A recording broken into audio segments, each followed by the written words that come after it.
Oui, et d'autant plus que le problème sur la vote du budget dans cette séquence-là, ça restera toujours, et il faut rappeler par l'exemple de Michel Barnier, c'est la partie financement de la sécurité sociale qui est plus, où les points de vue sont plus divergents au sein des forces politiques, des formations politiques, que sur la partie recettes ou dépenses d'ailleurs du budget PLF. Donc c'est plus difficile de faire voter le PLFSS que le PLF. Mais je rejoins ce qui a été dit. En fait, ce qui est aujourd'hui marquant, c'est l'abstention différenciée au sein de certains groupes politiques. Et la question qui va être amenée à être posée, c'est que pour le Rassemblement national comme pour la France insoumise, ne valait-il pas mieux aussi ne pas venir pour ne pas voter, pour laisser passer un vote de la partie recettes qui inclut dans le PLFSS de toute façon la suspension de la réforme des retraites, qui est aussi une mesure de fait que chacun des partis propose dans leur projet politique, même si certains veulent aller plus loin évidemment. Mais en tout cas, ne pas voter la partie recette du PLFSS 2026 équivaut à laisser passer la suspension de la réforme des retraites, puisque c'est un amendement au PLFSS dans la partie dépenses.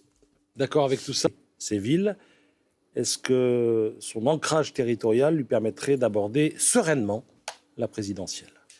Alors, moi, je ne compterais pas en nombre de villes gagnées. Je regarderais plutôt en poids électoral, en fait, ce que fait le RN. La présence dans les conseils municipaux, c'est ça ? Oui, c'est ça, exactement. Et le nombre de voix qui vont être amenées à faire. Pourquoi cela ? Parce qu'en fait, la question qui est posée, sur laquelle nous, on travaille également dans le think tank, c'est est-ce que le Rassemblement national est comme François Mitterrand et l'Union de la gauche, avant 1981, dans une dynamique de vague majoritaire. Je m'explique. En 1981, donc François Mitterrand remporte l'élection présidentielle, et aux élections municipales de 1977, la gauche alliée socialiste-communiste termine à plus de 50% au premier tour des municipales de 1977, et c'est un raz-de-marée à gauche. Seulement, la gauche, l'Union de la gauche à l'époque n'a pas gagné quelques grandes villes, notamment Paris, puisque c'est Jacques Chirac qui gagne Paris en 1977.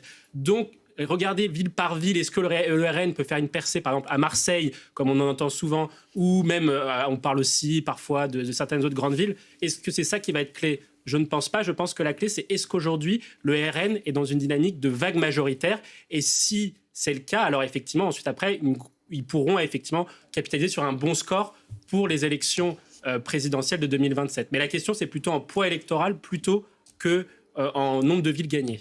Alors, parce que allez-y, non, mais je voulais juste revenir sur un point, et je ne suis pas tout à fait d'accord, mais en fait, c'est que le RN a gagné les élections législatives, est arrivé en tête au premier tour des élections législatives en 2024 dans 9 communes françaises sur 10. Donc la question pour moi, encore une fois, ce n'est pas forcément une question de gagner quelques villes, parce que la sociologie électorale dans les villes, y compris même les villes de 100 000 habitants ou un peu moins, est quand même défavorable au Rassemblement national. Je prends l'exemple de Paris, c'est l'exemple le plus frappant. Jordan Bardella fait 15% à Paris, lorsqu'il en fait 30%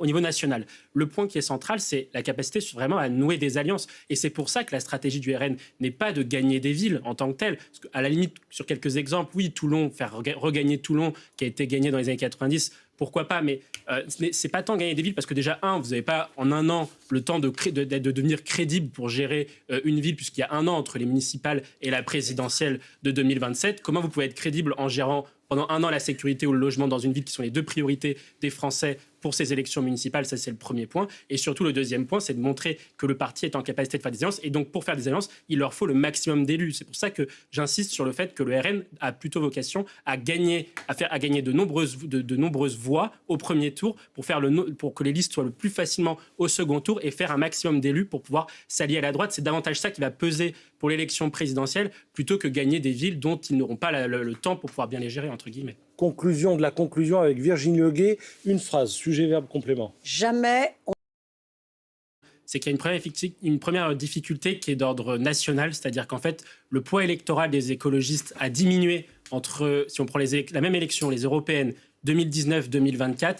Aux européennes de 2019, la liste de Yannick Jadot fait 13%. C'était un score qui était jugé très bon par les observateurs. Et donc, il y avait une dynamique électorale du point de vue des écologistes. Or, là, en 2024, les écologistes ont fait près de 5%. Donc, ça veut dire que quasiment le score a été divisé par plus de 2. Donc, ça montre quand même qu'il y a un reflux électoral. Des écologistes qui s'incarnent par ce que vous allez dire, les polémiques, etc., c'est vrai, mais qui s'incarnent aussi par le fait que, sur un certain nombre de sujets, les Français jugent les écologistes comme ayant porté une ligne qui n'est pas la ligne qu'ils privilégient, qu'ils plébiscitent aujourd'hui.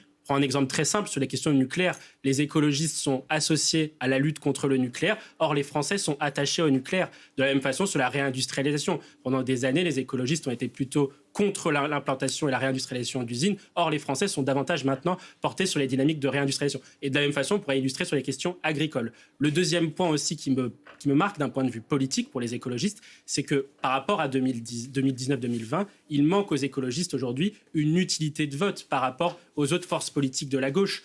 Aujourd'hui, l'utilité politique de voter pour la gauche, c'est soit battre le Rassemblement national. Or, est-ce que les écologistes sont le parti qui est le plus en capacité de battre le Rassemblement national, le parti de gauche le plus en capacité de battre le Rassemblement national par rapport au Parti socialiste ou la France insoumise, ça n'est plus vraiment le cas. Et puis le deuxième point aussi, la différence, c'est que les écologistes incarnaient une utilité de vote pour les municipales parce qu'il y avait une gestion écologiste d'une ville, c'est-à-dire une ville qui correspond aux enjeux de verdissement, aux enjeux de transition énergétique, de transition écologique d'une ville. Or, aujourd'hui, les socialistes, notamment par l'intermédiaire d'Anne Hidalgo, d'Emmanuel Grégoire, incarnent également cela. Donc aujourd'hui, il n'y a plus vraiment d'éléments différenciants pour voter écologiste au premier tour d'une municipale que pour voter pour le Parti socialiste ou même la France insoumise.